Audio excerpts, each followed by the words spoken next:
Hello students, आज हम next chapter करेंगे पॉलिनोमियल्स। इसमें हमें ग्राफ के बेसिस पे ज़ीरोज़ फाइंड करना भी सीखेंगे और पॉलिनोमियल अगर हमें गिवन हो तो उसके ज़ीरोज़ फाइंड करना और उसके कोफिशिएंट को वेरीफाई करना भी सीखेंगे। देखो, अगर हमें क्वेश्चन में कोई ग्राफ गिवन है और ये इसका कर्व दे रखा है, ये कर्व मान लो हमें कोई पॉलिनोमियल या कोई फंक्शन को शो कर रहा है, इसको हम एफ एक्स से या पॉलिनोमियल है तो पी से दिखा सकते हैं, पी एक्स भी लिख सकते हो। इसमें क्वेश्चन में पूछेंगे ग्राफ देख के आपने इसके नंबर ऑफ जीरोस बताने हैं। तो आपने पहले ध्यान देना है कि देखो इसमें वेरिएबल कौन सा है, एक्स। तो जो भी यहाँ पे लिखा हो आपने ये देखना है कि उस एक्सिस को यानी एक्स एक्सिस को हमारा ये जो कर्व है ये कितने पॉइंट्स पे इंटरसेक्ट कर रहा है या टच कर रहा है। जितने भी पॉइंट्स पे टच करेगा या इंटरसेक्ट करेगा वो जीरोस माने जाएंगे आपके। तो देखो एक पॉइंट तो ये रहा जो एक्स एक्सिस को टच इंटरसेक्ट कर रहा है, 2 3 4 5। और मान लो अगर एक कर्व हमारे पास इस टाइप से है और यहाँ से स्टार्ट है तो यहाँ पे भी टच कर रहा है तो ये पॉइंट भी माना जाएगा। तो 1 2 3 4 5 6 अगर ये कर्व यहाँ से स्टार्ट है तो इसके हमारे पास 6 जीरोस हैं। एक एग्जांपल आपको और देता हूँ। जैसे हमें क्वेश्चन में पैराबोलिक फॉर्म में कोई कर्व दे रखा है और ये इसका पॉलिनोमियल है या फंक्शन है। तो देखो इसमें कितने पॉइंट्स पे कर रहा है इंटरसेक्ट, 1 2 एक्स एक्सिस पे। तो इस कर्व के या इस गिवन पॉलिनोमियल के नंबर ऑफ जीरोस कितने लिखेंगे हम, 2। तो इस टाइप के बच्चों क्वेश्चन आपको आ सकते हैं 1 मार्क में जिसमें आपको नंबर ऑफ जीरोस फाइंड करने हैं।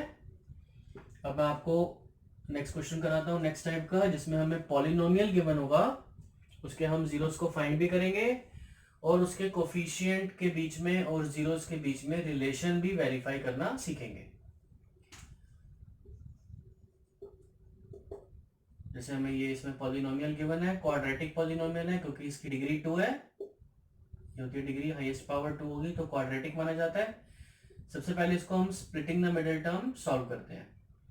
2 5 10 और इसके फैक्टर आएंगे माइनस का 2 एंड माइनस का 5। दोनों को ऐड करके देखो -7 आ रहा है और दोनों को मल्टीप्लाई करके +10 आएगा जो कि इन दोनों का प्रोडक्ट है। ठीक है ना। स्प्लिटिंग आपने सीखी हुई है छोटी क्लासेस में। 2x कॉमन लिया, -5 कॉमन लिया, एक फैक्टर हो गया हमारे पास 2x - 5, एक हो गया x - 1। हमने एक बार इस फैक्टर को रखना है 0 और यहां से x की वैल्यू फाइंड करनी है। ये आपका फर्स्ट 0 माना जाएगा जिसको हम अल्फा। फिर बच्चों हमने इसमें दूसरे वाले फैक्टर को 0 रखना है, यहाँ से x की वैल्यू आएगी 1। तो ये आपके 2 जीरोस निकल गए जिसमें हम किसी भी एक 0 को अल्फा और दूसरे को बीटा एज्यूम कर सकते हैं। ये हमने अल्फा मान लिया, ये बीटा मान लिया। इस क्वाड्रेटिक पॉलिनोमियल को अब हम स्टैंडर्ड फॉर्म से कंपेयर करेंगे which is ax² + bx + c। और जब इस पॉलिनोमियल को कंपेयर करेंगे तो a b c की वैल्यू आएगी। a देखो x² का कोफिशिएंट है, यहाँ पे क्या है x² का कोफिशिएंट 2, इट मींस a आपका 2 है। कोफिशिएंट ऑफ x को b बोलेंगे, यहाँ पे -7 है तो ये आपका b आ गया। और कांस्टेंट टर्म को c बोलते हैं।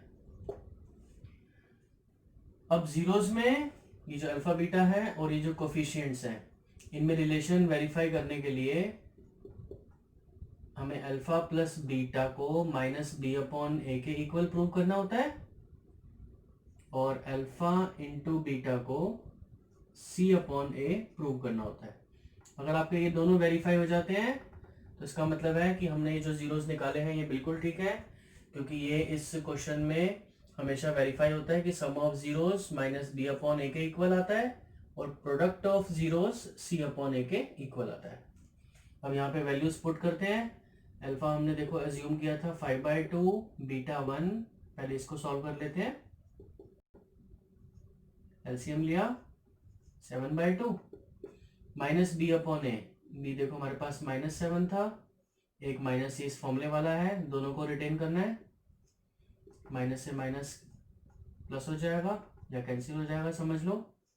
ये तो वेरीफाई हो गया।